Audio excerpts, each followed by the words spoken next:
Eco mart में आप सबका स्वागत है। जी हाँ दोस्तों, जैसा कि आपने पहली वीडियो से जाना कि PMKVY 4.0 का RFP 18 नवंबर 2023 को लाइव होने जा रहा है। आपकी स्क्रीन पर दिखाई दे रहा है उस RFP का फर्स्ट पेज, जिसमें साफ साफ लिखा हुआ है कि ये अपस्किलिंग के लिए एक RFP NSDC ने पब्लिश किया है 14 नवंबर को।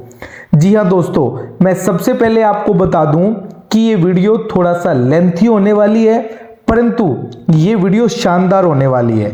NSDC ने जैसे इस प्रपोजल को उलझाकर पेश किया है, स्किल इको मार्ट की टीम इसको सुलझाकर पेश करने वाली है।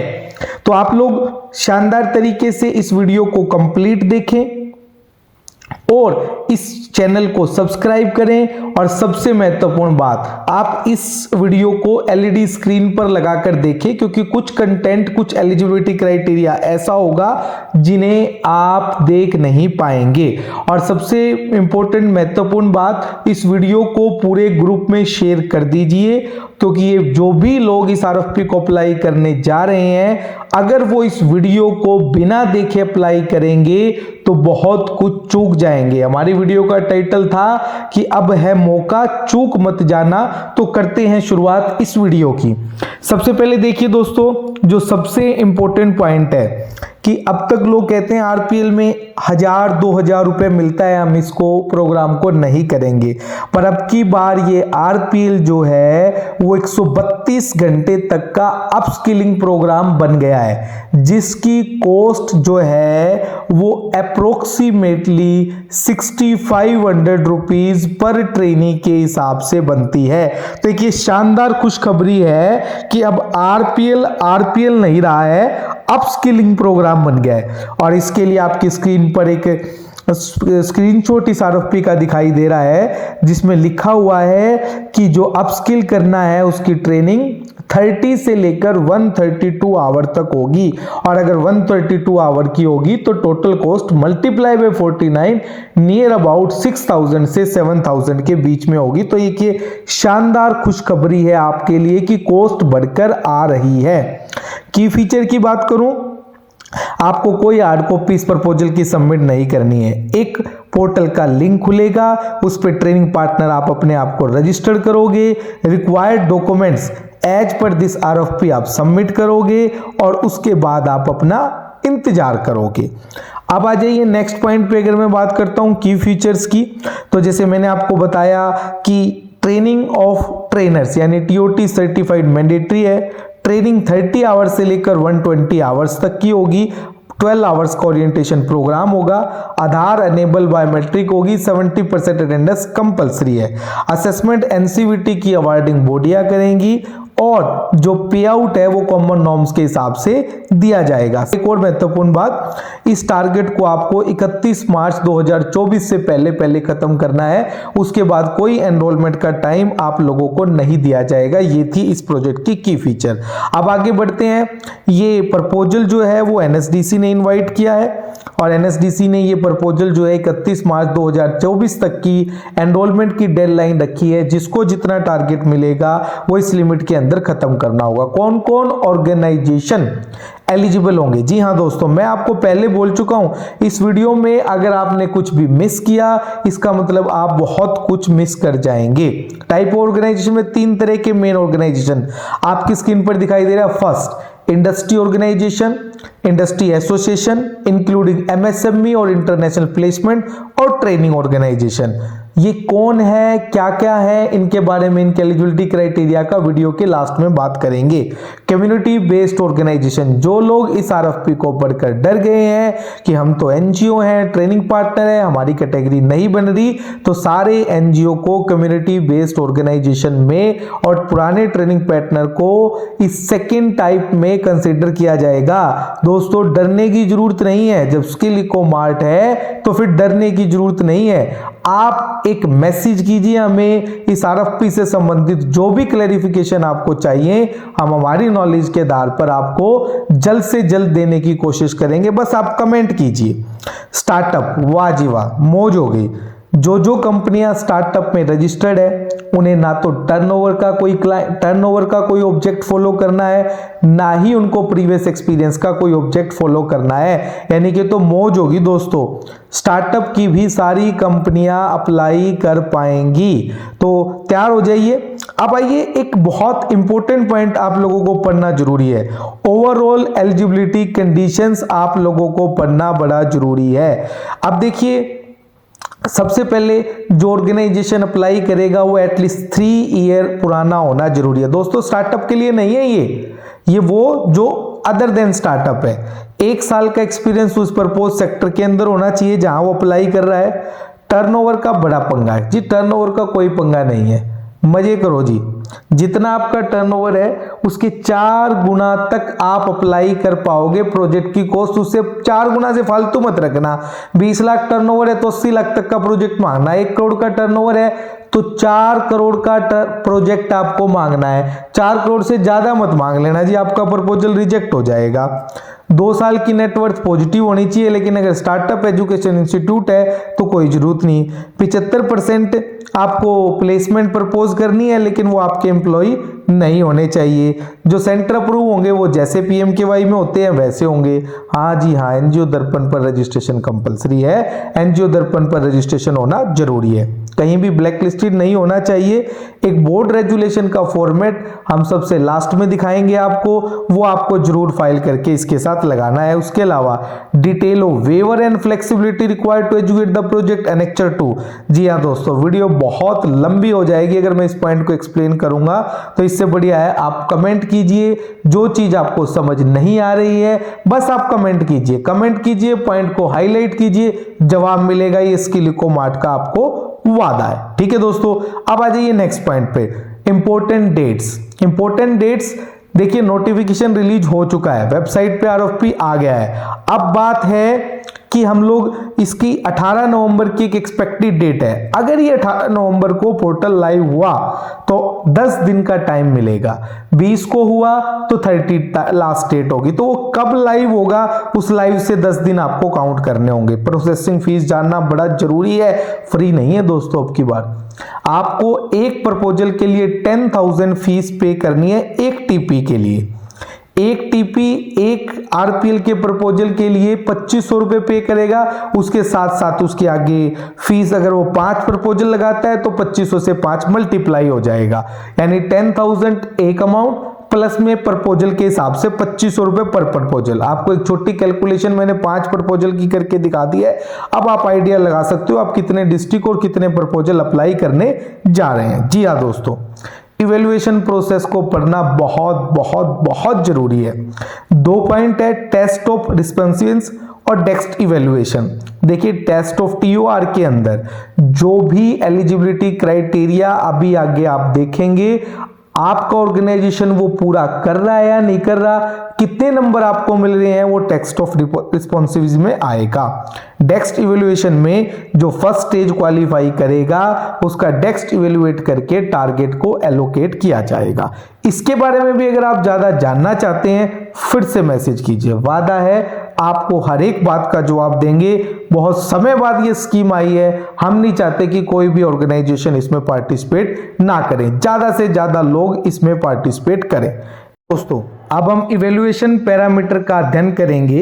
इवैल्यूएशन पैरामीटर में सबसे पहले जो फेमस लोग हैं, फेमस लोग जो ऑलरेडी इस इकोसिस्टम में काम कर रहे हैं, वो एनजीओ ट्रेनिंग पार्टनर जो कम्युनिटी बेस्ड ऑर्गेनाइजेशन में कवर हो रहे हैं, वो अपनी इवैल्यूएशन मैट्रिक्स को ध्यान से देख लें और इस इवैल्यूएशन मैट्रिक्स में क्वालिफाई होंगे तभी टारगेट मिलेगा। सबसे पहले एलिजिबिलिटी क्राइटेरिया, वो एप्लीकेशन जो है दर्पण पर रजिस्टर होना चाहिए। अगर एजुकेशन इंस्टीट्यूशन है तो नेक का, एनबीए का या एनआईआरएफ से रिकॉग्नाइज कॉलेज होना चाहिए या फिर यूजीसी एफिलिएटेड यूनिवर्सिटी होनी चाहिए। सीओई के बारे में कभी बाद में बात करेंगे, जो सेक्टर स्किल काउंसिल ने सीओई अप्रूव कर रखे हैं वो भी इसमें एलिजिबल होंगे। टर्नओवर का कोई मैटर है ही नहीं, आपको टर्नओवर का मैंने पहले ही बता दिया, जितना आपका टर्नओवर उसका 4 गुना अप्लाई करो। अब आ जाइए सबसे पहला पार्ट ए, ऑर्गेनाइजेशन स्ट्रेंथ। हाँ जी हाँ दोस्तों, कॉपी ले सकते हो आप, नोट कर सकते हो। सबसे इंपॉर्टेंट पार्ट है, सबसे इंपॉर्टेंट पार्ट है, इंपॉर्टेंट पार्ट है जी, ध्यान से सुनना।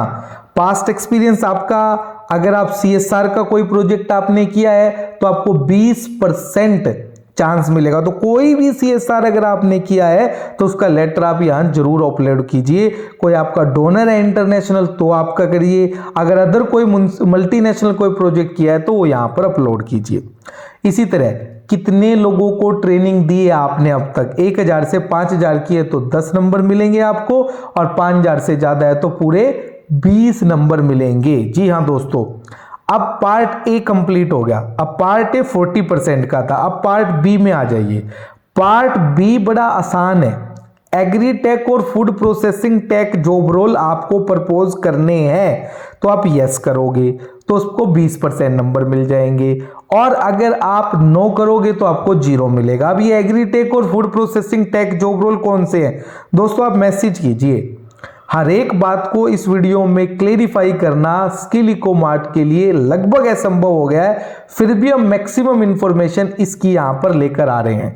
अब आ जाइए 7th पॉइंट। अगर आप vulnerable candidates like women, PWD, transgender, SC ST का कुछ हिस्सा आप इसमें प्रपोज करते हो तो आपको 20 मार्क्स मिलेंगे, जो टोटल परसेंटेज का 10% होगा। जी हाँ, मौज होगी जो SC ST में काम करते हैं उनके लिए। अब आ जाइए नेक्स्ट पॉइंट पे।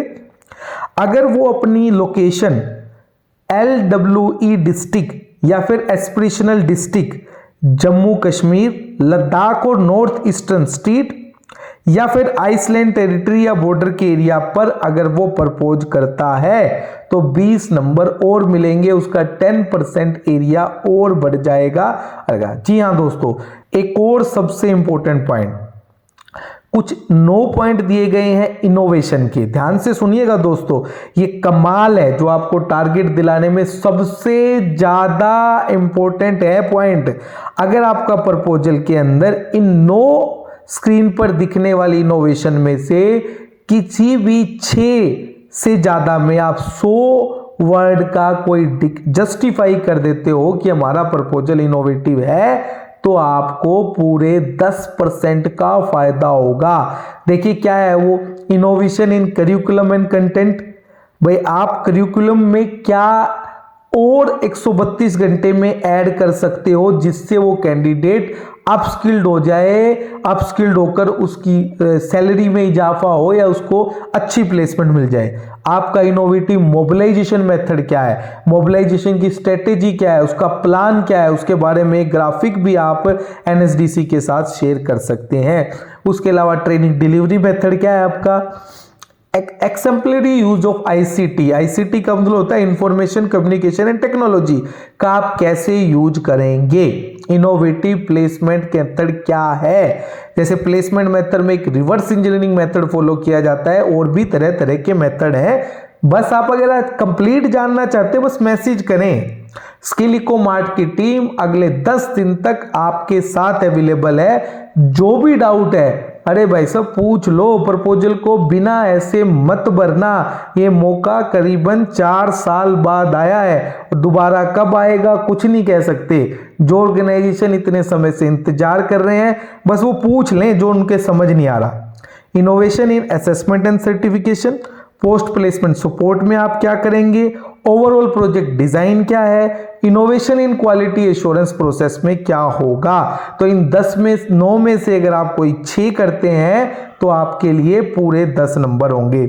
हाँ जी, 10th पॉइंट बड़ा इंपॉर्टेंट है, skilling as per ODOP industry and cluster. उसमें देखिए ODP OP वही है सर, 1 डिस्ट्रिक्ट 1 प्रोडक्ट। हाँ जी हाँ, हम शेयर कर देंगे कौन से डिस्ट्रिक्ट में कौन सा जो है ना PFME की साइट पर आपको मिल भी जाएगा। अरे मत जाना PFME की साइट पे, स्किल इको मार्ट को मैसेज कर देना, लिस्ट बना के फोल्डर में तैयार कर रखिए, एक मैसेज भेजोगे, ईमेल ID दो, उस पे ODP की लिस्ट मिल जाएगी, ले लो 10 नंबर यार, कोई दिक्कत नहीं है। उसके अलावा 11th पॉइंट, अगर एंटरप्रेन्योरशिप रिलेटेड टेंजिबल बेनिफिट हैं, जैसे आपके प्रपोजल से इनकम बढ़ रही है, माइक्रो एंटरप्रेन्योरशिप बढ़ रही है, या आप कुछ बैंक से आप कनेक्ट हैं कि जिनको आप अपस्किल करेंगे उनको लोन आप बैंक से दिला सकते हैं, तो जी 10 रुपए और 10% के नंबर और ले लो। वैसे जिन्होंने इन पॉइंटों को ध्यान से भरकर प्रपोजल भर दिया ना, बस प्रपोजल भर के आप सो जाओ, आराम से खुलेगा तो आपका नंबर जरूर आएगा। ठीक है जी। अब आज जो इंटरनेशनल प्लेसमेंट वाले, हाँ जी हाँ, बहुत आ रहे मार्क को फोन करते थे, अब आ रहे भी हो जो तैयार। आरए के लिए रिक्रूटमेंट एजेंट जो मिनिस्ट्री ऑफ एक्सटर्नल अफेयर जारी करता है, उनके पास क्या होता है जी, एक लाइसेंस होता है, उसके अलावा कुछ दो है, ऑर्गेनाइजेशन स्ट्रेंथ और प्रपोजल स्ट्रेंथ। ऑर्गेनाइजेशन स्ट्रेंथ में अगर उनका प्रपोज ऑफिस बाहर है तो 20%, अब तक कितना प्लेस किया है 1000 से 5000 है तो 10, 10,000 से ज्यादा है तो 20, डिमांड कितनी है उनके पास फिलहाल में 5000 से 10,000 है तो 10, tie up with international training assessment agency है तो 20, और collaboration with number of overseas employer है तो ग्रेटर देन 20। तो बड़ा सिंपल सा क्राइटेरिया है जिनके लिए। तो सबसे पहले एमएसएमई और स्टार्टअप के लिए एग्री टेक अगर जॉब रोल प्रपोज करे हो, और दूसरा जो 3 तरह के एंटरप्रेन्योरशिप के जिन्हें हम पहले भी चेक कर चुके हैं, अगर वो 3 बेनिफिट अगर पूरे देते हैं तो 5% होगा। स्टार्टअप के लिए और कोई क्राइटेरिया नहीं है, उनके लिए एक तो ग्रांट अगर उन्हें कोई फंडिंग किसी इंक्यूबेटर से मिली है तो फिर वो होगा। इंडस्ट्री एसोसिएशन सबसे लास्ट पॉइंट है, उसमें पार्ट ए के अंदर 250 करोड़ अगर आपका टर्नओवर है तो आप 250 करोड़ तक में 10, और 250 से 1000 तक, 1000 से 2500 तक आपका 15, और 2500 से प्लस आपका 25। उसके अलावा पार्ट बी में फ्यूचर स्किल जॉब रोल हैं तो यस, अगर आपने ट्रेनिंग डिस्काउंटेड किया है तो आपको यस और नो, आपका फॉर्मल प्लेसमेंट अगर 75% से ज्यादा है तो यस आपको 10%, सैलरी एनहांसमेंट होगी इस प्रोग्राम को कराने से, और उन 9 इनोवेटिव मेथड से अगर 6 से ज्यादा करते हैं तो पूरे 10 नंबर मिलेंगे। जी हाँ दोस्तों, वो 2 फॉर्मेट जिनका हमने वादा किया था, बोर्ड रेजुलेशन फॉर्मेट आपकी स्क्रीन पर दिखाई दे रहा है जो आपको 100% लगाना है, और दूसरा भाई साहब वेवर फ्लेक्सिबिलिटी क्या है इस प्रोजेक्ट इंप्लीमेंटेशन प्लान की। जी हाँ दोस्तों, वीडियो बहुत लंबी होगी, बस जी आप हमें जाने दो, मैसेज करो, क्वेरी लिखो, कॉल करो, सब स्किलिको मार्ट की टीम 10 दिन तक सोएगी नहीं हमारे क्लाइंट्स के लिए, हमारे व्यूअर्स के लिए। तो आप बस मैसेज कीजिए। स्किलिको मार्ट का आपसे वादा है हर मुश्किल चीज को सरल बनाना है, ताकि आप उस हर आने वाली अपॉर्चुनिटी को चूक ना जाएं। और अब आप भी मत चूको भाई साहब सब्सक्राइब करने में, सब्सक्राइब कर लो, यही रिवाइड है, और ज्यादा से ज्यादा इस वीडियो को शेयर कर दो, बस उस आदमी के लिए जो इस प्रपोजल को भरना चाहता है। धन्यवाद दोस्तों।